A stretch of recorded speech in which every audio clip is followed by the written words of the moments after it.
You are Locked On Kentucky, your daily podcast on the Kentucky Wildcats, part of the Locked On Podcast Network, your team every day. All right, what is going on, Big Blue Nation? Welcome on into Locked On Kentucky, your daily Kentucky Wildcats podcast. I'm your host, Lance Dawe, writer for Sports Illustrated for various SEC-related things. But on this podcast, we take a dive into all things Kentucky athletics. On today's episode of Locked On Kentucky, we are going to be discussing Kentucky's loss to Vanderbilt at home on Senior Day. I'm going to give my thoughts on that, as well as where the Wildcats could be projecting out here as they get closer and closer to the SEC tournament. I don't think that this one is as big of a deal to the Wildcats and where they want to finish. In the short term, though, it is a little bit of a problem. I'm going to talk about that on today's episode. Also going to talk about bracketology. And I'm going to give my thoughts on where Kentucky could land and where I would like to see them land, because I think we need to be realistic with Kentucky's current resume and where they could rise. I think that there's a lot of things that could happen if they do end up winning the SEC tournament. Not quite sure if that's on the table right now, but we'll get to all of that later on in the show. Thank you so much for making Locked On Kentucky your first listen every single day. I want to remind everybody out there that we are free and available on all platforms. And if you're watching on YouTube, really appreciate you guys watching live. If you would, please like the video and subscribe to the YouTube channel if you have not already. If there are any questions or comments that you guys have about the game as well, you can put that down in the comments below as well. So, Kentucky loses to Vanderbilt on Senior Day. 68-66 was the final score. There's a pretty straightforward statistic that I have for this one, and I don't really have any other thoughts outside of it, and it comes with Kentucky's shot selection. Vanderbilt was 13 of 19 at the rim, very efficient. They were 4 of 19 from the mid-range area. That is very inefficient. And Vanderbilt was 8 of 24 from 3. That was good for 33.3%, so underneath average there, but not absolutely abysmal. You look at Kentucky's shot selection, though, on the other side of the ball. They were 7 of 10 at the rim. That's good, 70%. But you'll note there are only 10 shots. I want to repeat myself, 10 shots at the rim. Kentucky was 9 of 30 from the mid-range. They shot 30 shots inside the arc that were not in the paint, and they missed all but 9 of them. They were also 3 of 19 from 3. Shot selection in this game was a problem. Full stop.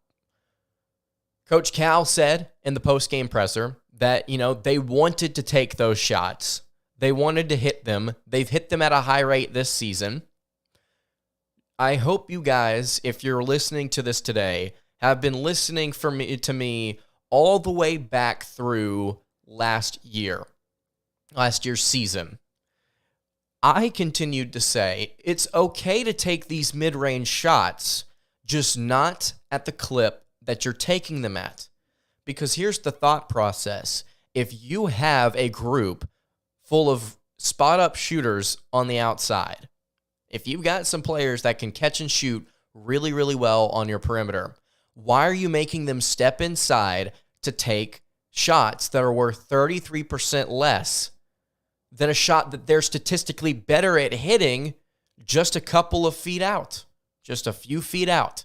It doesn't make a ton of sense. But it is nice to have different things in your offense to kind of keep opponents on their toes. That's what I kept coming back to last year, and that's what I've said so far this season. If you're going to have the mid-range, have it.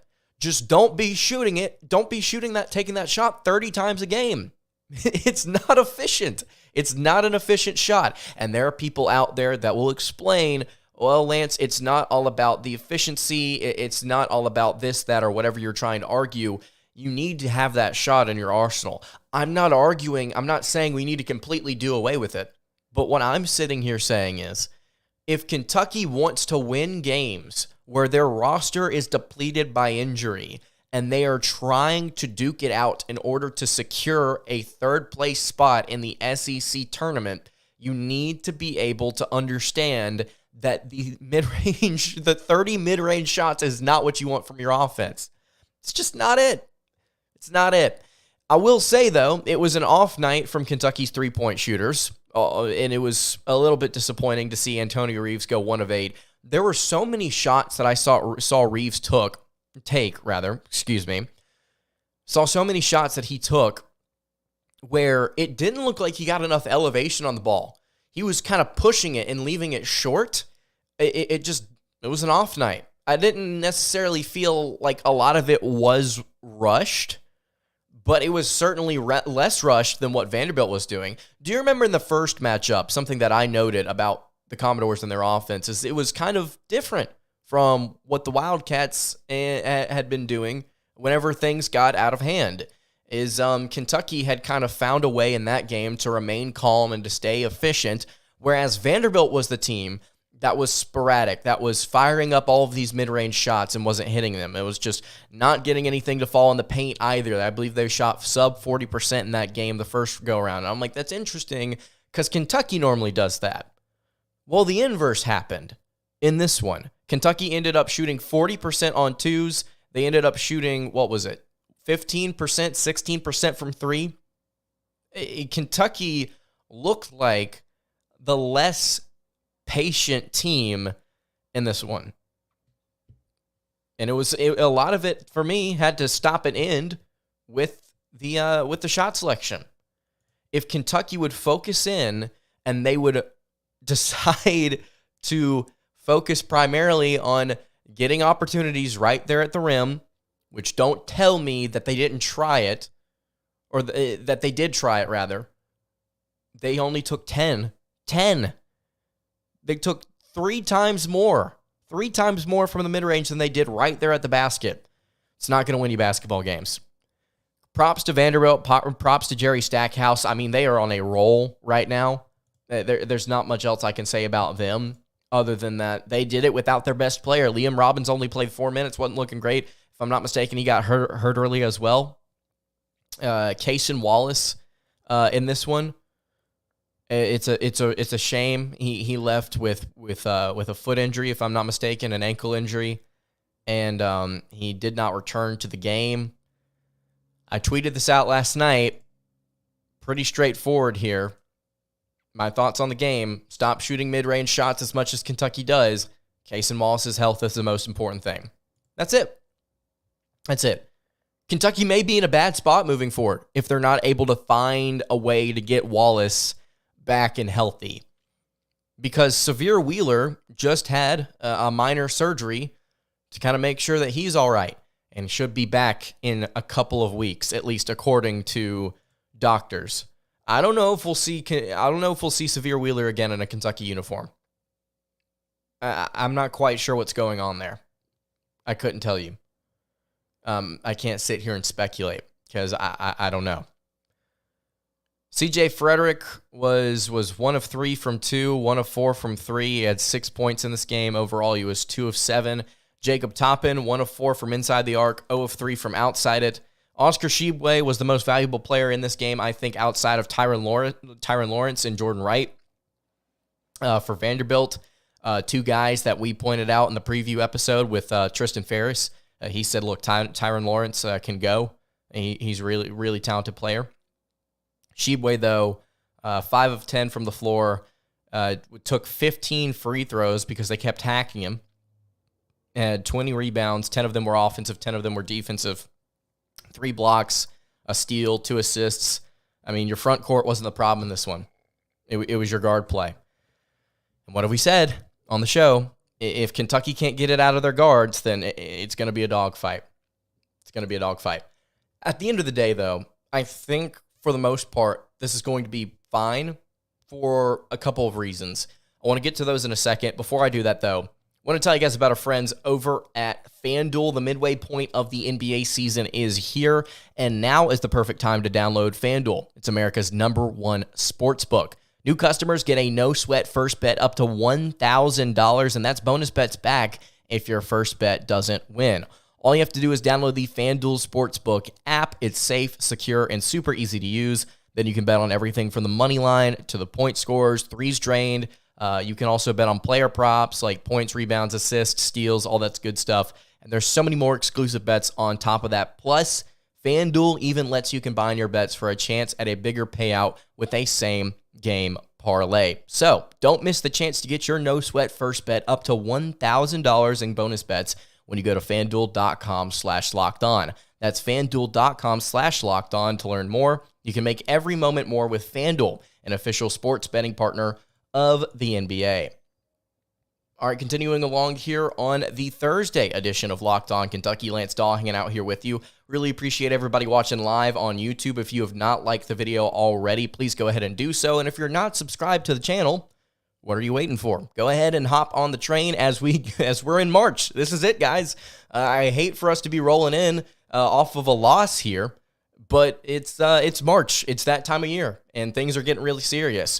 With Kentucky and their situation following their loss to the Commodores, they currently sit in the SEC standings at 4th, tied for 4th.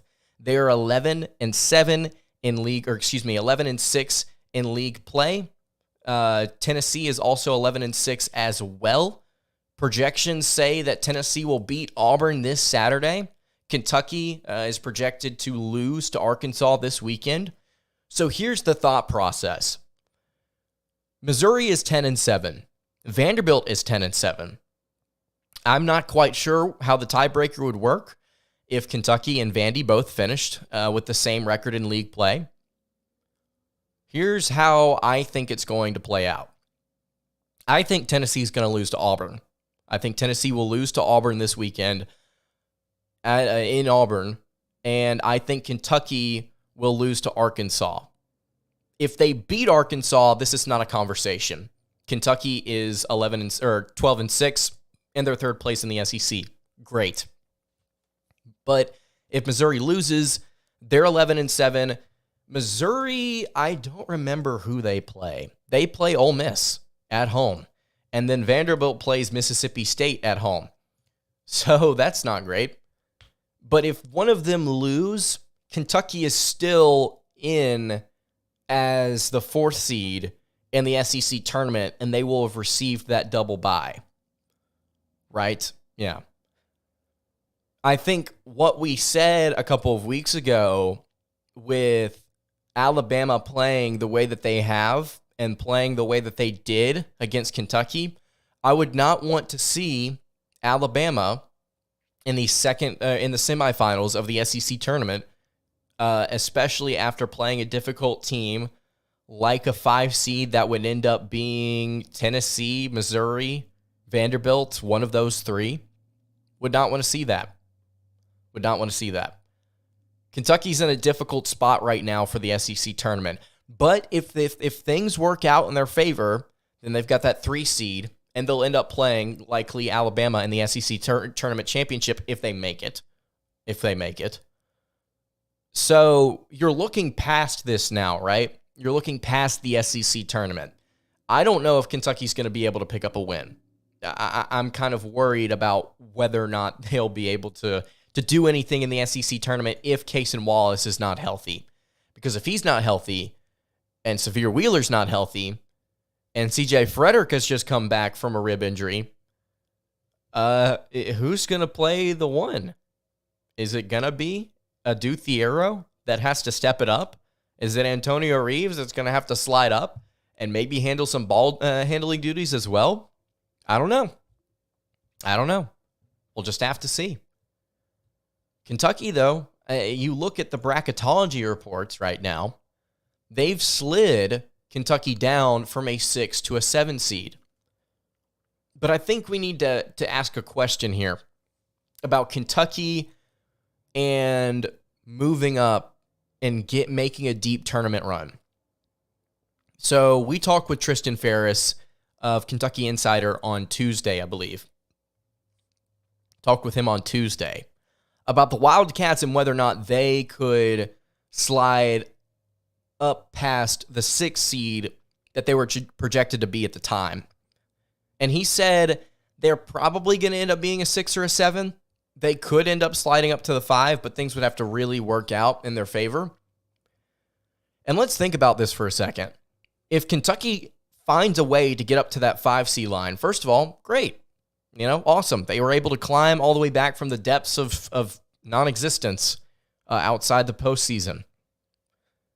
But look at who they would be matching up against. Okay, so the 5 seed would be playing the 12 in their opening round game. Then they would be playing the 4 or the 13 seed.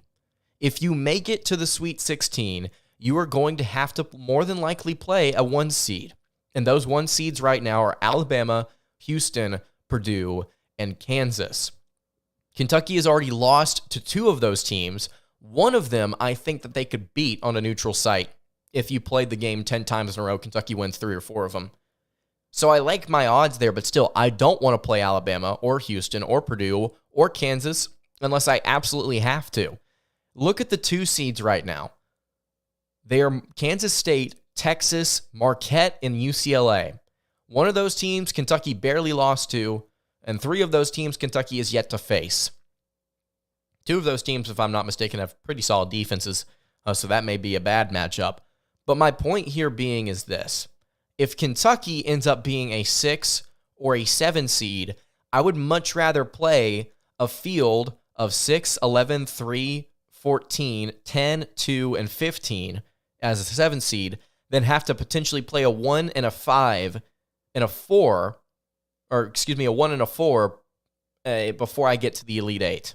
If I can get to the Elite 8 and only have to face my most difficult opponent being a 2 seed, and you look at the draw that you would have in any of these regions with a 2, I like those chances a little bit more than having to face off against Houston, Purdue, Kansas, or Alabama.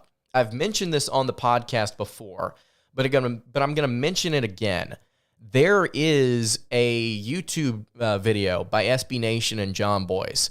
It's a chart party episode where he goes through and explains why the NCAA tournament is, I believe the phrasing he uses is a losing machine, and it breaks down how actually statistically the 4 and 5 seeds have the most difficult time getting past the Sweet 16 and the round of 32. You have to stay as far away from the 1 seeds as possible from a numbers perspective to have a chance at making it to the postseason, or through the postseason, rather, I should say. So that's the spot that we're in with Kentucky. I think that they would be better off being a 6 seed. And you may say that's crazy. I think the numbers would reflect it. I also think the matchups would reflect it. That Kentucky right now, especially if they're dealing with Cason Wallace with an injury, if they can make it into the tournament as a 6 seed, meaning they somehow beat Arkansas or win a couple of games in the SEC tournament, then I'm okay with that. I'm perfectly fine with that. I think that that's where Kentucky wants to find themselves if they want to make a deep run. I got a couple of questions in chat I need to get to. I saw a thumbnail that says, back to square one for Cal, goes to show how flippy-floppy a lot of the fans are. I'll say this one. I've also been that way as well, where I have been frustrated and then kind of cooled down on the way that Cal and this coaching staff and this team have performed. But at the same time, I also think it's fair to judge this coaching staff and specifically Calipari on how the first and second halves of the season have gone. It is a significant turnaround and adjustment from him and his staff, I think. It's also finding confidence for these players and getting them to have a little bit more chemistry than they did to begin the year. It's good coaching and it's good player development, but it also does not take away from the fact that the beginning of this year was awful. I don't think anybody in their right mind would have said with Kentucky at 10-6, 1-3 in league play, that everything was just going to work out and Kentucky was going to all of a sudden get back in the top 25 and just go crazy and Cal was going to really be able to figure this out. I sat here and kind of rode the fence. I was very critical of the way that some of the things were playing out, but at the same time, I continued to refrain on the fact that Kentucky still had a chance to do something. It was not over until it was officially over. So I think moving forward into next season, there needs to be criticism where criticism is due, but we can't sit here and, like you said, Swan, go up and down on a game-by-game basis. We have to look at the overall product and criticize the individual moments, I think, individually. I think the first and second halves of the season are very different, and they can be discussed in their own way without calling somebody a hypocrite. You also ask, could Toppin be the one? I know he's not that type, but does his size and drive threat make it a possible factor? What is it called? A point forward? I don't necessarily know if Kentucky would want to do that. I also don't know if he's got the ball handling skills to do that, just based on what I've seen out of him when Kentucky wants a little something out of him in the half-court offense. I don't know if he'd be capable of that. I mean, it'd be fun. I just don't think you're at the point in the season right now where you'd want him over a guy like Frederick or Reeves or Thiero, but that's just me. It could be a fun conversation, though. Danny says, can't remember being as frustrated with this season as this one. Even the 9-16 season, at least you knew what to expect. Yeah, and that's the situation, right? Is Kentucky is kind of found a way to play to their peak, and they are playing good basketball, or at least they were up until last night. And I truly don't think that this is going to take that much of a dip they're going to take that much of a dip as far as how well they've been playing overall recently. I think they're going to find a way to grind some of these more games out. I think they're going to find a way to get 1 or 2 wins in the SEC tournament if they get that 3 spot, if they get that 3 seed. I think they'll find a way to compete against Arkansas. I've said time and time again, I don't think they're winning that game. But the more I see Arkansas play, the less confident I feel in the Razorbacks. So anything could happen here. Anything could happen. We could see Kentucky all of a sudden go on a run. And that's right. You're right, Danny. It's literally just, you don't know what to make of it. You could predict anything. It's like I was asked a couple of episodes ago about Andy Patton of the Locked On College Basketball Podcast. You should go check out that podcast, by the way, if you have not. Highly encourage you guys to go search that up actually right now if you've got nothing else going on outside of hanging out here with us. But he asked me, where I could see Kentucky legitimately taking this. Could they make like a legitimate title run? And I said, maybe. I said, and I hate to ride the fence like that. We don't know. We don't know. You get one Kentucky team, one game, and you get one that shoots 30 mid-range shots the next. And part of that's coaching. Nothing else to say about it. Very frustrating, but also very exciting. That's just the reality of Kentucky basketball right now. You get what you get. And the question here is, what are they going to do against Arkansas? What are they going to do for an encore to kind of get past this dip in what has been a very productive stretch to end the year? We'll just have to see. I hope they've got a good game plan ready. I hope they're going to be out there fighting. I think it's going to be a fun one. Tomorrow, though, before we get to our preview episode, going to go ahead and tell you guys right now, could have a special guest on the show. Could have a potential starter for the Kentucky Wildcats hopping on either this weekend or early next week. I'll just have to let you guys know. So make sure you are subscribed to the YouTube channel so that you do not miss what could be probably the biggest interview in the history of my time doing this podcast. So that's going to do it for today's episode of Locked On Kentucky. Hey, you can follow the show on Twitter at LockedOnUK.